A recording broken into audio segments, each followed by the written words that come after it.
Welcome to Off Air with Christy Capel. So this episode, I am on location. I have traveled the mountains and the highways to get to my grandma's house. So we are live with my grandma, which her name is Wita Rayberg, but we call her Bocca. And Bocca, how did that come to be, Bocca? I feel like your brother nicknamed you? Yeah, he was the oldest one, and he was the one that came up with that name. Yes, and then ever since then it was... And your mother said that's what it is. That's what it is. It means nothing. It's just, that's Bocca, and we still call her that to this day. So I thought that this would be a fun episode to get to know my family and get to know extended family. And my Bocca was a former TV host. So this is kind of, this is kind of going way back because we are currently sitting in my grandma and grandpa's TV studio.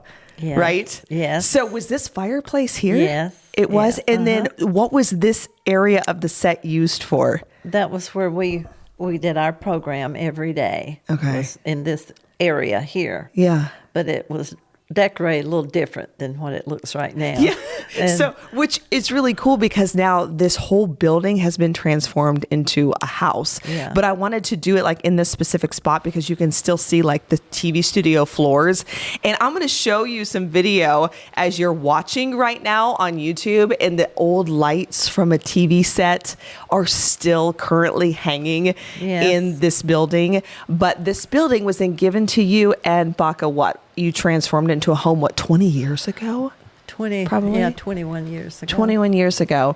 And so this was, for those of you, I have to get all this out because those who are in Cleveland, those of you who live across the country, may not understand it. But those who are in Cleveland and Northeast Ohio, when we play my God Bless America song that I sang, this is where it took place. Oh, right? That's interesting. Yeah. Yes. So, and I said I was allowed to come on my grandparents' show all the time. Yeah. So, Bocca, let's talk about Heartbeat. That was the name of her and my grandfather's television show. You came here in 1984. Yeah. With the first 24-hour Christian station in North Carolina. But we started in Detroit. We were in Detroit. We lived in Detroit for about 24 years. Yeah. And when my husband Jack got into television, it was 1976 when he got into it. So he started there, and it has lasted until 2005. Wow. So we did television all those years. Yeah. What a great name, right? Heartbeat. And they would have evangelists, missionaries, all kinds of people come through this building and come on Grandpa's show. And my Bocca was the co-host of the show. And so talk about what it was like then in Christian television and having your own show, kind of compared to what we see on TV now. Well, it could be kind of similar. Yeah. But we just had just a regular set that we used every day. Mm-hmm. And we had very interesting people to come through and give their testimonies and pray for people. We had phone counselors. I remember, I think I got to answer the phone a few times. Did you? Well, probably so. I think I worked the camera. Yeah, we had always had phone counselors 24 hours a day. And we just did our thing every day, different people coming through and praying for the sick, praying for those to receive salvation. My husband was really a man after souls. He loved to pray with people for salvation. And we traveled all over the world. You did. And so many pictures I see hanging through this building of the missionary work that you guys did is really, truly incredible. And I started, how their family, you need to sit down and take that opportunity to ask questions with your grandparents and learn so much about them because they truly have so many stories. And the amount of people that you guys interviewed. Let's first start with Mother Teresa. Yeah. What was that meeting like? We were in India when we interviewed her. And she's just was a very small lady, real short, but very pleasant. And we went to her home. We were taken to her home by one of the missionaries there, Mark Buntain, who was from America. Wow. And he had his driver to take us over to her home. And we went there and sat down with her and talked with her and had pictures made with her. Wow. And so it was real nice. What was her house like? Like how did she live? It was real big, kind of like just a huge room, but then it had a stairway that went all the way around. Wow. And then it was open in the middle. And so there was rooms, and I'm sure that probably a lot of nuns lived there. Yeah. And did you have to have an interpreter? Were you guys able to have a conversation? We really couldn't Yeah. communicate. Yeah. Yeah. But she knew who we were and where we came from and that kind of thing. And That is so amazing. she welcomed us, and it was real nice. We really enjoyed it. Joel Osteen's father was another one. So Joel Osteen's father, John, when he first started in the ministry, my grandpa, her husband, sold him his first time. So explain what that means. Well, my husband, Jack, said he felt like the Lord wanted him to go see John Osteen in Houston, Texas. So he flew out there to Houston, and he talked with John. John had never been on television, never done television. And he said, the Lord wants you to get a program going. Wow. And he did. And you see now today what his son Joel has probably one of the largest churches in America. Yeah. You think? I think so. That's amazing. So, yeah. And did they kind of continue their relationship over the years? Or it was like John kind of blew up? But John never came here. Yeah. But yeah. I mean, Jack didn't even really know him that well when he went to visit him, but he felt like the Lord told him to go visit him. That's amazing. Yeah. Kenneth Copeland, another one. What was that relationship like? Well, that when he first started doing television in 1976, Kenneth Copeland was his very first guest. Here in this studio? No, that was in Michigan. Okay. In Michigan. And he flew his own plane, went there and sat down with him, and very nice. Yeah. He and Jack really enjoyed that. Charles Stanley in Atlanta, he interviewed him. He interviewed so many people. And my grandfather, how would you explain it? He was one of the best interviewers, I think, and even as a kid I can remember it, like how good he was. Yeah. Right. It wasn't TV. It was truly a conversation. Yeah. Yeah. He knew what questions to ask. Yeah. It was just a talent he had. It was a talent. Because everybody noticed that part of him. Yeah. That he knew how to interview somebody. So, yeah, we interviewed a lot of people. Yeah. A lot of people. They were like, I mean, everybody knew them, in North Carolina, especially when Heartbeat continued to get even bigger for you guys. Talk about your mission work, because I think this is amazing. In fact, my Bocca and I, so we pulled into town yesterday, literally. If you're watching this, obviously the time has passed, but I'm like literally wearing Hawaiian pants. So y'all know I am on vacation, and like tomorrow we're leaving for the beach. So this has been kind of fun, but Bocca was telling me a little bit about some of your mission work and being able to pass out Bibles. Yes. Because that was hard. Well, we went with a missionary from Texas, and he brought some of his crew from Texas, and we got Bibles for every one of those countries, every one of them in their own language. Wow. And we took this trip and went over. We started in Hungary, and we passed out Bibles there in their language. And then we went to the different countries all the way through Czechoslovakia, Poland, all of them, Germany.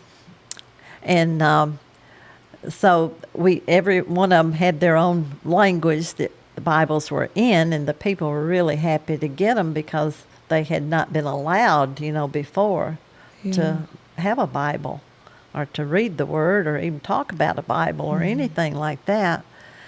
And so we did all that, and then we were not able to go into Russia because we didn't have, you had to have a special visa at that time to get into Russia. So we came back and we took 10,000 Bibles to Russia. Wow. And just Jack and I went, and we visited churches and different groups all over, and we stood on the street corners and gave out Bibles in Russian, and the people were so happy to get them. And we found out through some of the people that lived there that, you know, during the years before, while communism was going on, they would take some of their money and they would hide it in the ground. They'd dig a hole and hide it because they wanted to save a little bit so they'd have something to live on. And when communism came down, they changed the money. And all the money that they had hid was no good. Wow. They had to start over. And these people that told us that, they were crying, telling us about it, how disappointed they were. When they got the Bible, what was their reaction? Oh, they just loved it because they had never had one before. To be going through those situations in life and then to receive a Bible is an answer to prayer. And we had a lady that came here to the station, and she was from Russia. And so she knew the language. And Jack asked her if she would teach him the sinner's prayer in Russian. Oh, wow. And he memorized it. Grandpa did? Yes. He memorized the Lord's Prayer, salvation prayer, in Russian. Wow. And we went to, so while we were in Russia, he could stand out on the street corner and talk to these people and say the sinner's prayer, and they would repeat it. That's amazing. So, it was amazing. It really was. I really commend him for doing something like that. Grandpa loved his Bibles. In fact, just a few years ago, she had enough Bibles you had found here in the house, enough to pass it out to all the grandkids, All to your my kids. children and all of my grandchildren. Yeah, which is really special. You know, yes, it's a Bible, but that, you know, Grandpa had markings in it and things he had highlighted. He loved, no matter what version. Yeah. Yeah. Well, you know, he loved the Bible even before we married. He told me how many times he had read the Bible all the way through. He was a prolific reader. He loved reading Christian type literature in the Bibles too. But before we even married, he told me he had read the Bible all the way through 7 times. Are you serious? By the time you were married? Yeah. So what about then married, through your marriage? We got married at 18. That's right. That's another podcast. Yeah. But then did he continue to do that through your marriage? Do you know how many he ended with? Oh, yeah. I've still got Bibles. But did he read through the Bible? Did he keep doing that throughout your marriage? Yeah. So he probably read, gosh, how many times through the Bible? I don't know. I mean, probably lost count. And That's amazing. He would buy books like from Charles Finney and those great men from the past, you know, that did so much work for the Lord. And he would buy those and read them. And he'd read them over and over, you know. Yeah. And everywhere we went, he always went where the books were. And he would look to see what kind of books and get Christian. There were always Christian books. That's all he wanted was true Christian books that had been written. And he even ordered books from Europe, from somebody in Europe. And they sent him books. Wow. Yeah. He was definitely a reader. Yeah, he was. He could read a book in no time at all. Grandpa passed away, gosh, how many years ago now? 10 years. 10 years, yeah. And Bocca's still living in this amazing building.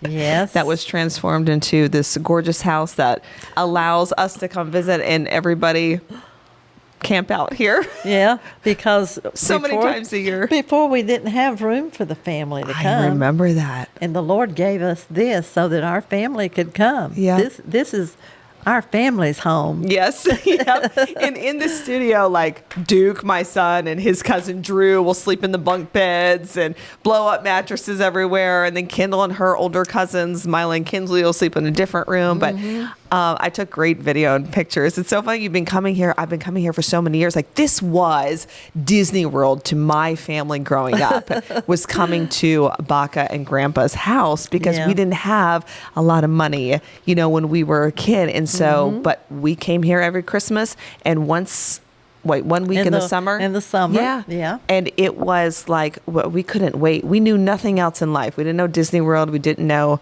Cedar Point, for those of you in Northeast Ohio, like that. We didn't know anything, but this was Disney World to us. And we were just so happy that we could have our family come. Yeah. Yeah. No matter how many there was room here for them. There's always plenty of room. So this was transformed into a home. Let's talk about like days on the set of like, I think people out there want to know what I was like as as a kid or growing up, or, you know, clearly I followed in my grandparents' footsteps with being on television. Yeah, you took after your grandfather. Yeah. And you always was such a beautiful child growing She up. has to say that I had to From pay the her. time you were born. I'm serious. I'm not just saying that because I'm the grandma, Right. but I'm serious with it. You were always a beautiful child, and you were in lots of little pageants growing up. And you're the one that took after him for television. So you got to sing out here and you got to do anything you wanted to. They'd be in the middle of a taping, and I would just walk in on the set and sit on the couch and listen to my grandpa's interview with some random evangelist that was sitting on the couch that had traveled and flew miles and miles. And I just would not say a word, just sit, and they would allow me to do pretty much anything. Yep. Yeah. We did. We pretty much did. It was our show.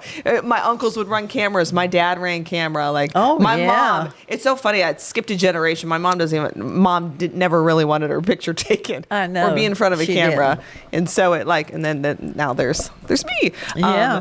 But she's 90 years old. Bocca is 90 years old. She looks and acts like she's 40.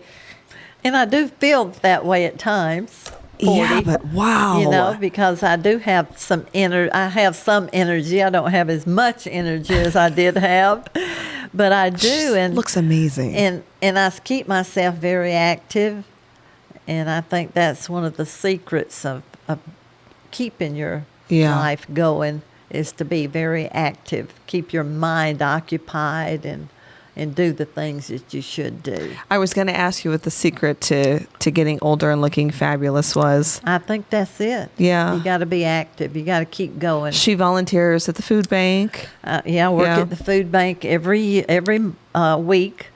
And I also have a group that comes here once a month, a Bible study group. Yeah. And everybody brings a covered dish, and we eat afterwards, you know, but we have a person that teaches us a lesson, and we have prayer, and we pray for anybody that's sick. And I have oil from the Holy Land, Israel, and we anoint them with the oil and pray over them. So we just really enjoy it, and the group is great. I have sometimes 20 a month. Wow, here. that's awesome. Yeah. And it's good for them too. Yeah, you know, it is. to get maybe out of the church environment and go to different cell groups, they used to call it. Yeah, you know, it's like a cell people's group. homes and have that they intimate just time. love it. Yeah. They just love it, and they tell me all the time, "Oh, when is our next meeting?" And Bocca, she can cook. Here's a funny story. So growing up, she's the best egg maker, and even my kids now are like, I don't like your eggs as much as Bocca's in North Carolina. That's what my kids are saying to Hal and I. Oh, yes. So, like, we tried to make grits the other day. We took a picture and sent it to Bocca, and they're like, yeah, still not as good as Bocca's in North Carolina. But when I was a kid, The egg story is so funny. I'm like, why are my mom's eggs so bad? Well, you guys ate eggs, and your mom said, well, they won't eat eggs here. And I said, well, do you put any salt and pepper on them? She said, no. And I said, well, no wonder they don't eat them. That's it. That's all she did was salt and pepper. That was the magic. Yeah, that was it. Yeah, my mom never seasoned. My parents didn't season anything. It was so funny. So we always knew, like, when we would get to Bocca's, that we were gonna have a good breakfast and good meals.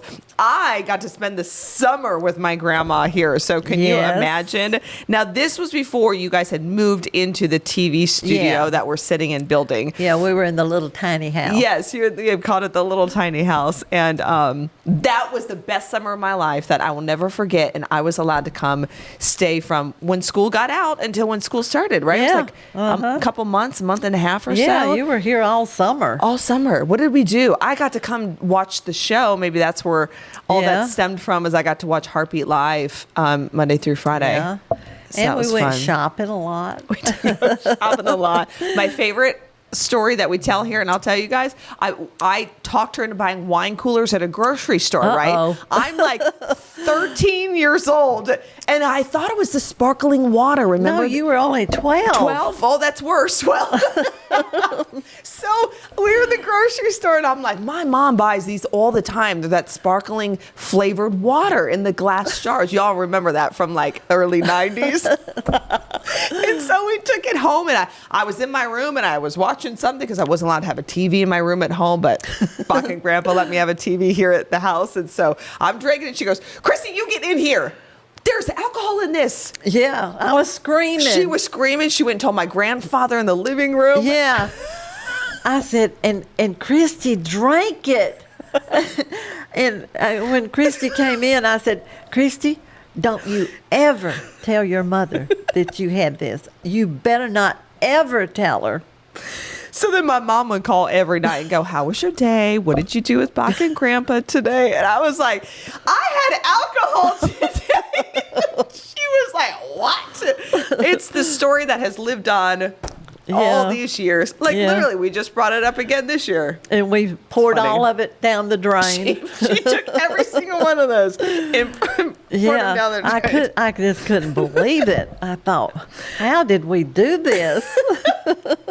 So, do you miss like hosting, like going back into TV? Do you miss like the hosting part of like life and being in front of cameras? As long as I had Jack here with me, I was fine with it, because was that your thing? Like, did you marry him going, this is what we're going to do. We're going to have a Christian television. Like, TV was not even in your ideas when you got married. And he had other jobs, and but the Lord started dealing with him to do television, and so you're like, this is what we're doing.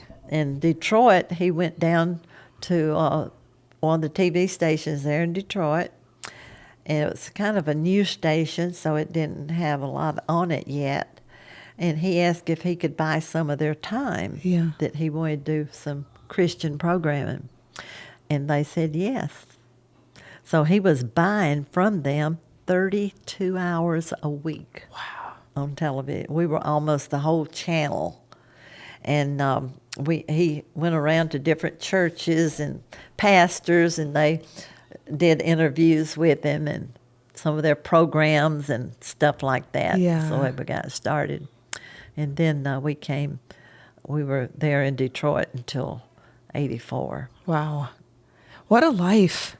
I mean, when you look back at it, and our family's so close, and that goes all the way down to great grandkids. We have 46 in our family to the date. Yes. Yeah, that we just had a new one. My cousin just had a new one.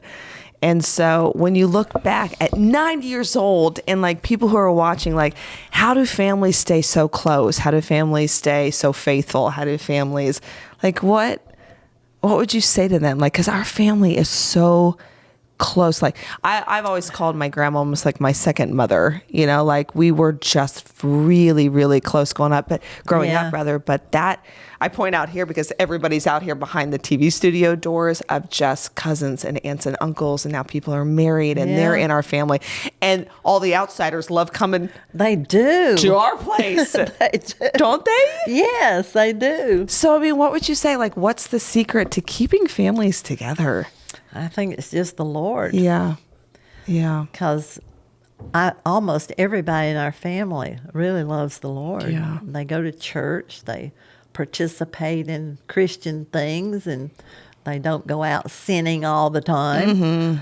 And I think that's what it is. The Lord just kind of keeps us together. I would have my answer that I'm going to answer my own self is leadership. And that starts with you and Grandpa.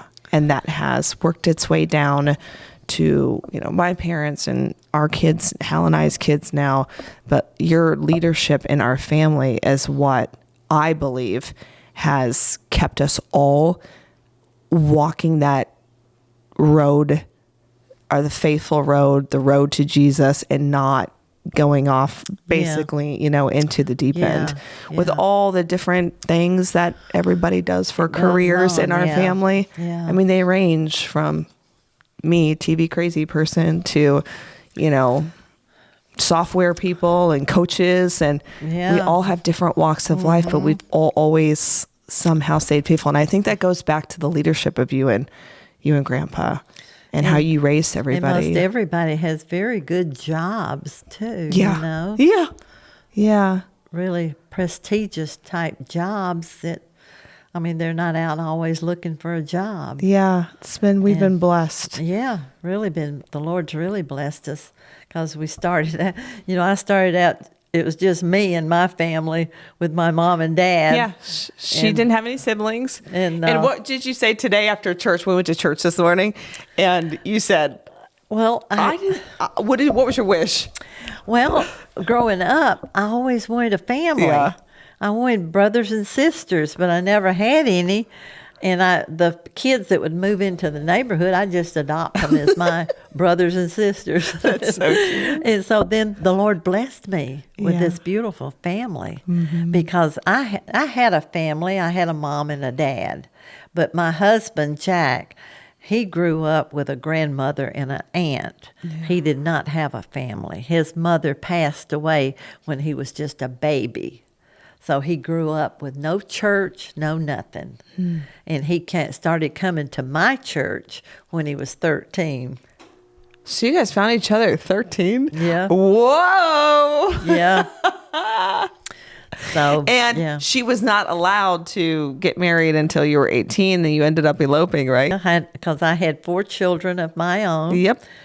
And I have 12 grandchildren. Yep. And right now I have 15 great-grandchildren. And we're going to have another one maybe this week. Yeah. It could be any day. And that's in Oklahoma also. Yeah, it's kind of far, but man, when we're all here together, it's we have a good time. But speaking of how you were raised, I have to say that my daughter, yes, your mother and your father raised 3 beautiful children that love the Lord, that live for the Lord, that have served Him all the time. You've never gotten out into sin and wandered away and come back, but you've been there the way that your mom and your dad raised you. Yep. I give them all the credit. Yeah, I do too. And my daughter called me every day. Yeah. And I miss that so much. Yeah, I know. Yeah, my mom passed away. For those who don't live in Northeast Ohio, don't know the whole story. She passed away just a few years ago. 21. Yeah. 2021. Yeah. On Christmas Day. Yeah. So that was, it's been hard road for the last 3 years, and the ups and downs in life. And many of you probably listening in your cars or at home or watching this on YouTube are probably going through the same thing. And she was my firstborn. Yep. Yeah. A little girl. Yep. Beautiful little girl. Yeah. Like her daughter. Yep. And then the rest of them were brothers. Brothers. So it was just her. 3 boys. But, Yep. you know, for those who maybe are going through that part of life right now and losing loved ones, like, what would you say to keep going? Because I think sometimes they can't see past what's happening. I know, because when my husband passed away 10 years ago, you know, I wondered, what am I going to do? Yeah. And I'm living here by myself, and I thought, I don't know if I can do that. But I told the Lord, I said, Jesus, if you'll walk in this house with me and stay here with me, I can make it. So I have made it this far. And the Lord's always been here with me to help me. But I think, and after 1 year, the Lord told me to go and work at the food pantry at church. And I did not even know if we had a food pantry. I didn't know. And so it was from the Lord to put that in my mind, because I didn't even know we had one. To keep you going. Yeah. And so I called about it, and I told them I wanted to work there. And they said, okay, as a volunteer. So I have been there now for 9 years. Yeah. And the people love her coming through the line. Because I'll call her on Fridays. I'm like, what you doing? Oh, I forgot. They're like, hi, Weta. Yeah. And they look forward to seeing you. And they do. Which is, you know, they're going through their own struggles of not being able to feed their families and their, you know, their children. And she's the bright light that, you know, is there on a consistent basis for 9 years. And who knew how God was using you to reach them?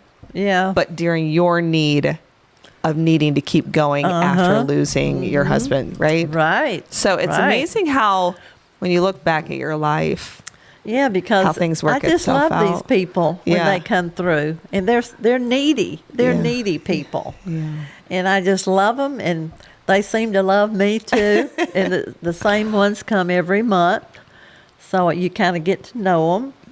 And so I think it's just wonderful. I really, and I say every day that the joy of the Lord is my strength, and that's how I can go every day. Yep. Isn't she amazing? Now you're going to want another episode from her. You're going to have to wait till next year when I come back. Oh. She should come visit us in Cleveland, shouldn't she? She has an awesome scripture verse that is in your kitchen. Like, she's got these beautiful vaulted ceilings. I'll show you in this picture right now. And I ended up buying the same one. Same scripture verse, and I put it exactly on my ceiling in the foyer. Ya? Yeah, right in the lobby, like in front of the front door. You walk in. Yeah. The high ceiling. Oh, good. Somebody, I think, painted that one for you. The words. Well, it was my daughter-in-law, Arlene. It was Ann to her lid. Okay. I actually bought it, I think, and like the letters. You so I peeled the letters off. Yeah. And see, she did this all freehand. She's my Aunt Arlene's an artist. And then my Aunt Alicia, like, she sang here in this studio on the set before every show.